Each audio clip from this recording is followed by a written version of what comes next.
Hello, Fox Valley Realtors, and welcome to the 2020 holiday edition of The Latest with Lucas. I hope that you all had a wonderful Thanksgiving and made the best of it, even given this year's circumstances. As you will notice, I'm wearing my Christmas suit. For those of you that have not been to an RAFV Christmas party, you have no idea what you've been missing. I have worn this suit to every RAFV Christmas party now for many years, and it's just become a tradition at this point. Funny joke I like to tell people every year is that if I can still fit in it, then I guess I'm okay. In this month's episode, I'll be talking about some of the changes that took place at the National Association of Realtors Board of Directors meeting this past month, as well as some of the key takeaways I had from the conference. I will also be talking about some of what Dr. Lawrence Yoon, our chief economist at NAR, had to say about what we can expect in the upcoming year. Finally, I will wrap up with a few very important RAFV event reminders. So, grab a cup of holiday cheer and stick around.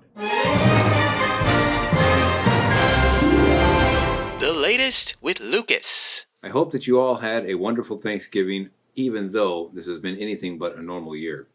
Okay, let's get right to it. Wait a second, we have some breaking news. It appears that houses are selling like hotcakes.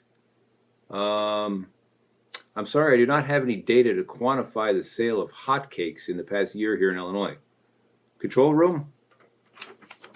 Oh, wait, here we go.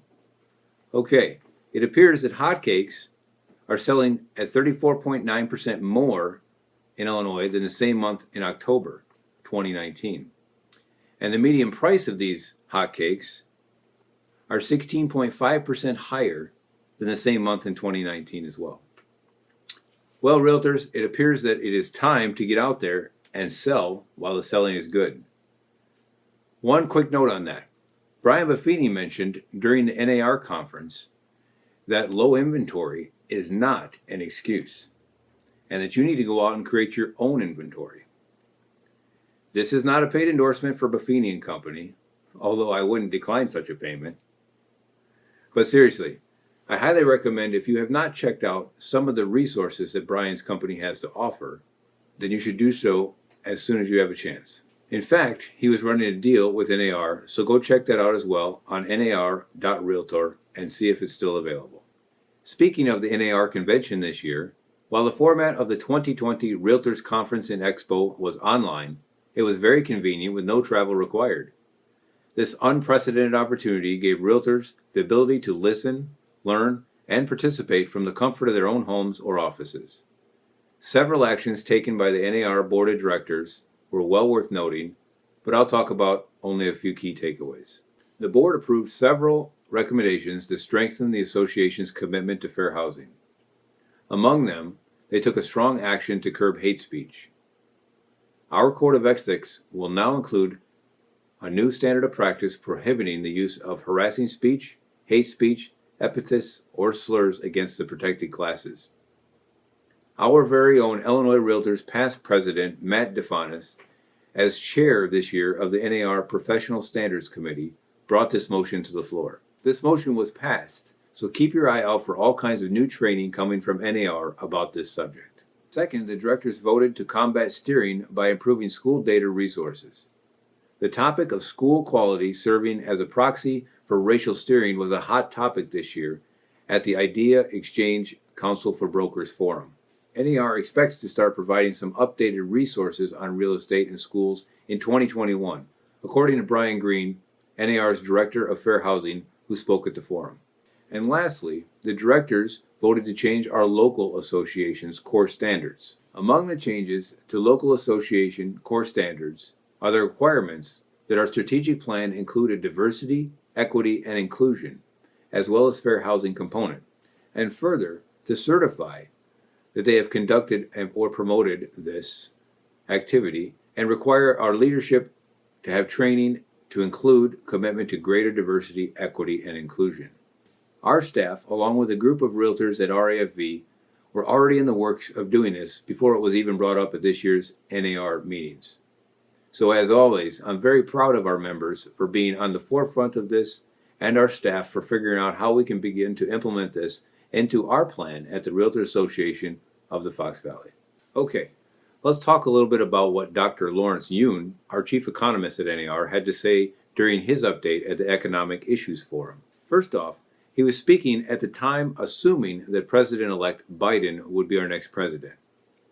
Lawrence said that we will need to really be diligent in protecting the 1031 exchange in the coming years, as there will be increased pressure to remove that long-standing benefit to American homeowners. Lawrence also talked about the V-shaped recovery that we have seen in the markets since March. When the pandemic really took hold, we went from 30% GDP decrease to a 30% increase in the third quarter alone. On the new home sales front, that is up 40% from this time last year. And mortgage applications are up over 20% for this time last year as well. Lawrence went on to talk about that American homeowners have $20.2 trillion more, that's right, trillion with a T, in increased equity as of the first quarter of 2020. Another good sign that the recovery has well recovered and then some. He did not think that this was a bubble just yet, but that we would have to keep a close eye on that moving forward. And lastly, he talked about another reason for such low inventory and why builders aren't building and prices are so high, and that is that the price of raw materials and lumber has gone through the roof. I encourage you to go check out the home buyer report that is available at nar.realtor for all his slides and stats. And lastly, I want to quickly remind you of some of our service projects and events that we have going on this month at RAFV. And by the way, a shout out to our very own Christine Coleman of Coleman Land Company right here in St. Charles, who does such a terrific job with our RAFV update that I do not have to mention them all on here. First, do not forget, we are having all kinds of volunteer days at the Salvation Army in Aurora, St. Charles, and Elgin this year. You can go to our website, rafv.realtor, for more information on these events. This year, more than ever, if you cannot attend an event, then they are in desperate need of a monetary donation. You can give very easily at one of the virtual kettles that are available this year. We are also doing Feed Our First Responders again this year, and you can get more info on that as well at our website. And lastly, but certainly not least, we need you to call or email Lisa at the board office with any and all volunteer things that you do so that we can add you in to keeping track of our 100 years, 100 acts of service campaign that we have going on for our 100th anniversary. Well, that's all for now.